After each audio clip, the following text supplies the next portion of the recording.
On April 27, 1865, a wooden steamboat carrying over 2,100 passengers exploded on the Mississippi River.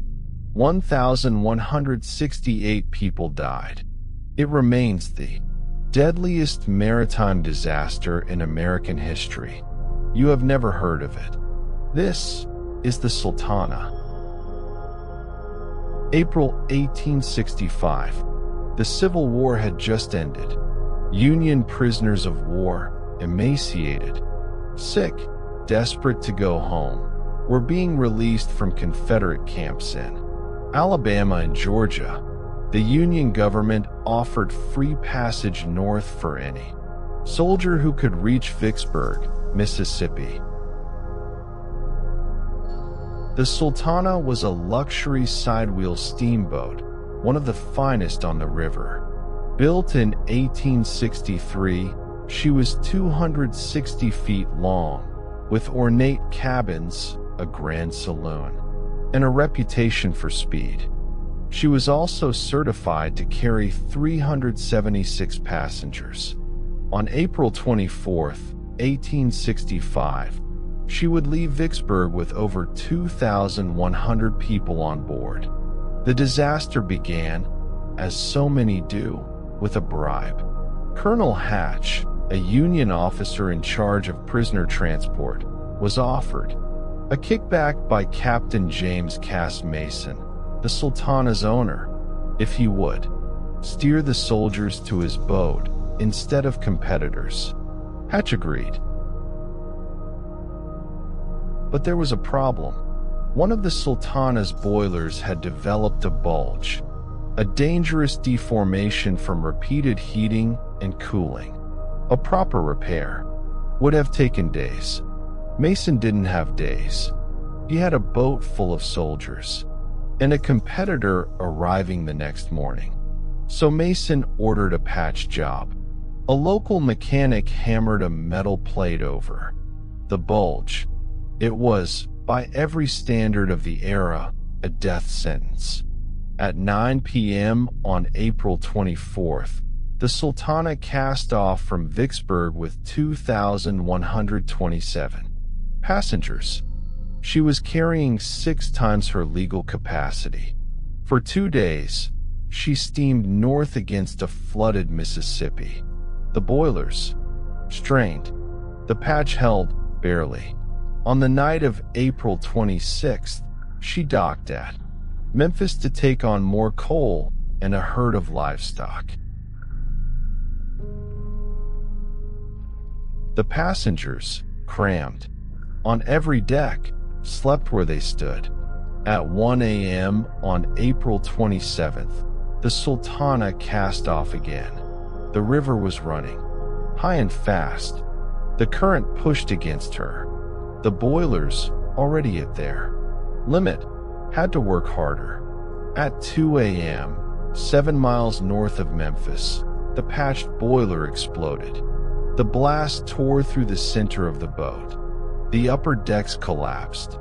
Into the lower, passengers sleeping on the hurricane deck were thrown into the river. Others were scalded alive by escaping steam.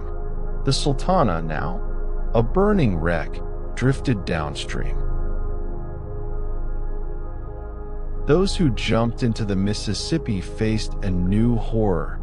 The river was flooded, running at 5 miles per hour, filled with debris from months of spring rains. The water temperature was 48 degrees. Most couldn't swim. Within 20 minutes, the Sultana sank. The death toll was staggering. 1,168 confirmed dead. Some estimates put it closer to 1,800. It remains the deadliest maritime disaster in American history. Worse than the Titanic, worse than the Lusitania, worse than the Andrea Doria combined. And yet, within 48 hours, almost no one was talking about it. Why? Because on April 27, 1865, The same day the Sultana sank, John Wilkes Booth, the assassin of Abraham Lincoln, was cornered and killed in a Virginia barn. The nation's attention snapped to that story and never looked back. The Sultana became a footnote. No official inquiry was ever held. No one was prosecuted. Colonel Hatch, who took the bribe, was quietly dismissed from the Army. Captain Mason died in the explosion. The mechanic who patched the boiler was never identified. The wreck was found in 1982, buried under 15 feet of Arkansas mud. It has never been fully excavated. What made the Sultana so lethal wasn't just the explosion, it was the systemic failures that enabled it. First, greed. Captain Mason knew the boat was overloaded. He knew the boiler was compromised. He sailed anyway because the financial incentive outweighed the risk. Second, regulatory failure. Steamboat safety in 1865 was essentially non-existent. The Steamboat Inspection Service, created in 1852, was underfunded and corrupt. Boiler inspections were cursory. Passenger limits were suggestions, not laws. Third, the patch itself. Modern metallurgical analysis of surviving Sultana boiler fragments shows the patch was made from inferior iron, hammered into place without proper annealing. Under heat and pressure, it was guaranteed to fail. Fourth, the flood. The Mississippi was running at historically high levels in April 1865. The current pushed the Sultana harder, forcing the boilers to work beyond their design limits. The patch, already a ticking bomb, had no margin for error. The explosion was not an accident. It was an inevitability built by a chain of human decisions, each one rational in isolation, each one catastrophic in combination. The Sultana changed almost nothing. There was no congressional inquiry, no new safety laws, no memorial. The Steamboat Inspection Service continued its corrupt, underfunded existence until 1946. The Titanic, 47 years later, would trigger radical maritime reform, lifeboats, radio requirements, ice patrols.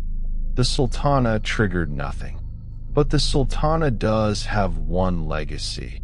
It is the perfect case study in how disasters are forgotten. It was overshadowed by Lincoln's assassination. It was ignored because its victims were poor soldiers, not wealthy passengers. It was buried because no one powerful had an incentive to remember it. Today, the Sultana Disaster Museum in Marion, Arkansas, is a single room in a converted church. The wreck site is unmarked farmland.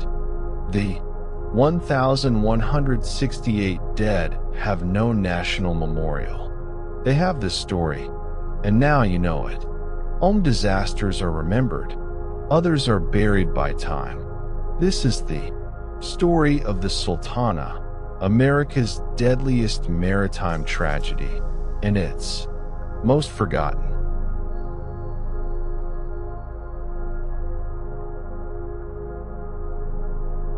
If you want to hear more stories like this, subscribe to Depths of Disaster. New episodes every Tuesday and Friday. The next episode, the Texas City disaster, how a ship full of fertilizer destroyed a city, and why the company responsible never paid $1 in damages. Some disasters are remembered, others are waiting to be found.